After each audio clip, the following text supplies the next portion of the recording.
हर हर महादेव। श्री शिवाय नमस्तुभ्यम। स्वागत है आपका हमारे चैनल धर्मार्थ लाभ में। प्रिय भक्तजनों, आज हम श्री सोमनाथ ज्योतिर्लिंग की पावन कथा का श्रवण करेंगे। मित्रों, यह कथा अत्यंत ही फलदायी है। जो भी मनुष्य सोमनाथ ज्योतिर्लिंग की इस कथा को भक्ति पूर्वक सुनता है तो महादेव निश्चित ही उसकी सभी मनोकामनाएं पूरी करते हैं। तो चलिए आज हम भी श्री सोमनाथ ज्योतिर्लिंग की पवित्र पावन कथा का श्रवण करते हैं। शिव पुराण के अनुसार सोमनाथ ज्योतिर्लिंग भगवान शिव का प्रथम ज्योतिर्लिंग है। सोमनाथ में सोम का अर्थ है चंद्रदेव अर्थात चंद्रमा तथा नाथ का अर्थ है भगवान। सोमनाथ प्राचीन काल से ही 3 नदियों कपिला, हिरण्या और सरस्वती के त्रिवेणी संगम पर स्थित है। पुराणों में सोमनाथ ज्योतिर्लिंग की कथा इस प्रकार है। जब दक्ष प्रजापति ने अपनी सभी 27 पुत्रियों का विवाह चंद्रमा के साथ कर दिया तो वे बहुत प्रसन्न हुए। पत्नी के रूप में दक्ष कन्याओं को प्राप्त कर चंद्रमा बहुत शोभित हुए और दक्ष कन्याएं भी अपने स्वामी के रूप में चंद्रमा को प्राप्त कर प्रसन्न थीं।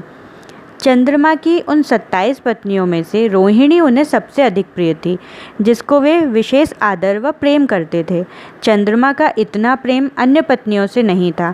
चंद्रमा की अपनी तरफ उदासीनता और उपेक्षा देखकर रोहिणी के अलावा बाकी सभी दक्ष पुत्रियां बहुत दुखी हुईं। वे सभी अपने पिता दक्ष की शरण में गईं और उनसे अपने कष्टों का वर्णन किया। अपनी पुत्रियों की व्यथा और चंद्रदेव के दुर्व्यवहार को सुनकर दक्ष भी बड़े दुखी हुए और चंद्रदेव से भेंट कर शांतिपूर्वक कहा, हे कलानिधे, तुम अपनी पत्नियों के साथ भेदभावपूर्ण व्यवहार करते हो।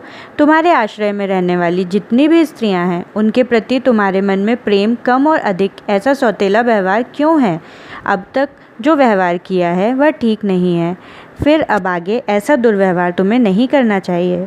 जो व्यक्ति आत्मीय जनों के साथ विषमतापूर्ण व्यवहार करता है उसे नरक में जाना पड़ता है। इस प्रकार प्रजापति दक्ष ने अपने दामाद चंद्रमा को प्रेम पूर्वक समझाया और चंद्रमा में सुधार हो जाएगा यह ऐसा सोचकर प्रजापति दक्ष वापस लौट आए। प्रजापति दक्ष के इतना समझाने पर भी चंद्रदेव ने उनकी बात नहीं मानी। रोहिणी के प्रति अतिशय आसक्ति के कारण उन्होंने अपने कर्तव्य की अवहेलना की तथा अपनी अन्य पत्नियों का कुछ भी ख्याल नहीं रखा और उन सभी के प्रति उदासीन रहे। दोबारा समाचार प्राप्त कर प्रजापति दक्ष बड़े दुखी हुए। वे पुनः चंद्रमा को उत्तम नीति के द्वारा समझाने लगे। दक्ष ने चंद्रमा से न्यायोचित बर्ताव करने की प्रार्थना की। बार बार आग्रह करने पर भी चंद्रमा ने अवहेलना पूर्वक जब दक्ष की बात नहीं मानी तब उन्होंने चंद्रमा को श्राप दे दिया। दक्ष ने कहा कि मेरे आग्रह करने पर भी तुमने मेरी अवज्ञा की है, इसलिए तुम्हें क्षय रोग हो जाए। दक्ष द्वारा श्राप देने के साथ ही क्षण भर में चंद्रमा क्षय रोग से ग्रसित हो गए। उनके क्षीण होते ही सर्वत्र हाहाकार मच गया। सभी देवगण चिंतित हो गए। परेशान चंद्रमा ने अपनी अस्वस्थता की सूचना इंद्रदेव को दी। उसके बाद उनकी सहायता के लिए देवता तथा ऋषिगण ब्रह्मा जी की शरण में गए। ब्रह्मा जी ने उनसे कहा कि जो घटना हो गई है उसे भुगतना ही है, क्योंकि दक्ष के निश्चय को पलटा नहीं जा सकता है। उसके बाद ब्रह्मा जी ने उन देवताओं को एक उत्तम उपाय बताया। ब्रह्मा जी ने कहा कि चंद्रमा देवताओं के साथ कल्याणकारक शुभ प्रभास क्षेत्र में चले जाएं। वहाँ पर विधिपूर्वक शुभ मृत्युंजय मंत्र का अनुष्ठान करते हुए श्रद्धापूर्वक भगवान शिव की आराधना करें। अपने सामने शिवलिंग की स्थापना करके प्रतिदिन कठिन तपस्या करें। इनकी आराधना और तपस्या से जब भगवान भोलेनाथ प्रसन्न हो जाएंगे तो वे इन्हें क्षय रोग से मुक्त कर देंगे। पितामह ब्रह्मा जी की आज्ञा को स्वीकार कर देवताओं और ऋषियों के संरक्षण में चंद्रमा देव मंडल सहित प्रभास क्षेत्र में पहुंच गए।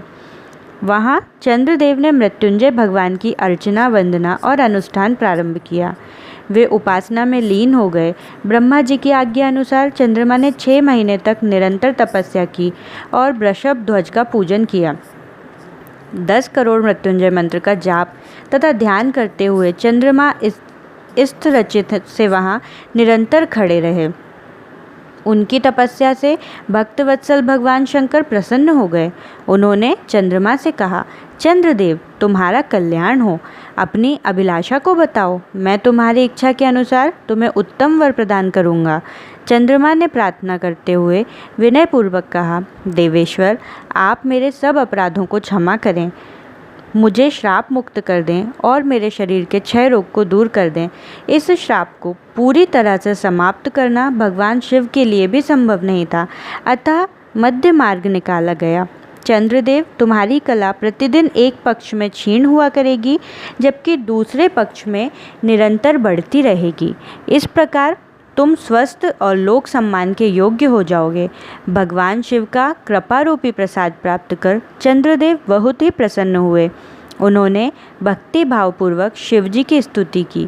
ऐसी स्थिति में निराकार शिव उनकी दृढ़ भक्ति को देखकर साकार लिंग रूप में प्रकट हुए और संसार में ये सोमनाथ ज्योतिर्लिंग के नाम से प्रसिद्ध हुए। मित्रों, अगर वीडियो पसंद आया हो तो प्लीज़ लाइक और शेयर ज़रूर करें और अन्य धार्मिक रोचक कथाओं के लिए हमारे चैनल को सब्सक्राइब करना ना भूलें। धन्यवाद। जय शंभू।